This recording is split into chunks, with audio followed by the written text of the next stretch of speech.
Hi friends, அஸ்ஸலாமு அலைக்கும்.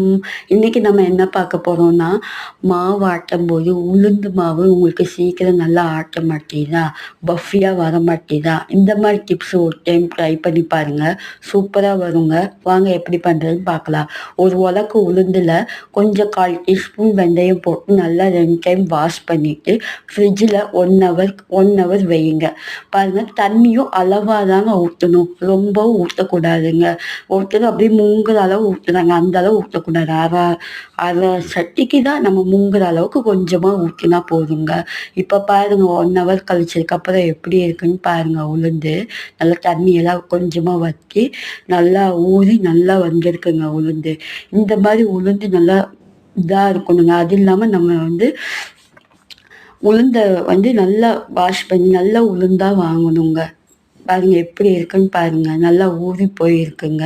இந்த உளுந்து நம்ம கிரைண்டர்ல ஆட்டலாம், எப்படி இருக்குன்னு பாருங்க. வாங்க பாருங்க, எவ்வளோ பஃபியாக இருக்குது பாருங்க. இந்த மாதிரி டிப்ஸ் இத்தனை நாள் உங்களுக்கு தெரிஞ்சிருக்காது. இப்போ பாருங்க எவ்வளோ பஃபியாக எப்படி வருது. இந்த மாதிரி நம்ம உளுந்து வடைக்கும் சுடும்போது உளுந்து வடை நல்லா பொசு பொசுன்னு நல்லா வருங்க.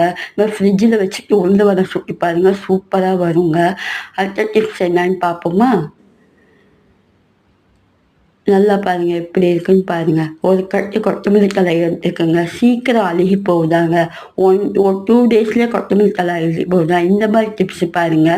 ஒரு டப்பாவில் பேப்பர் போட்டுக்கோங்க. அது மாதிரி நம்ம டப்பாவும் சின்ன டப்பாவாக எதுவுமே போடக்கூடாதுங்க. கொஞ்சம் பெரிய டப்பாவாக தலைகளில் போட்டு வச்சுக்கணுங்க.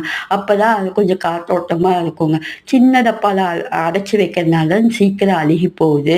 இந்த மாதிரி நல்லா கொத்தமல்லி தழை பொடி பொடியாக கட் பண்ணி மேலே அதே மாதிரி ஒரு பேப்பரை மூடி வச்சுட்டு பாக்ஸை போட்டு மூடி வச்சு பாருங்கள். இந்த மாதிரி டிப்ஸ், இந்த மாதிரி என் சேனல் ஃபஸ்ட் டைம் பார்க்குறீங்க, லைக் பண்ணுங்கள், ஷேர் பண்ணுங்கள், சப்ஸ்கிரைப் பண்ணுங்கள். அஸ்ஸலாமு அலைக்கும்.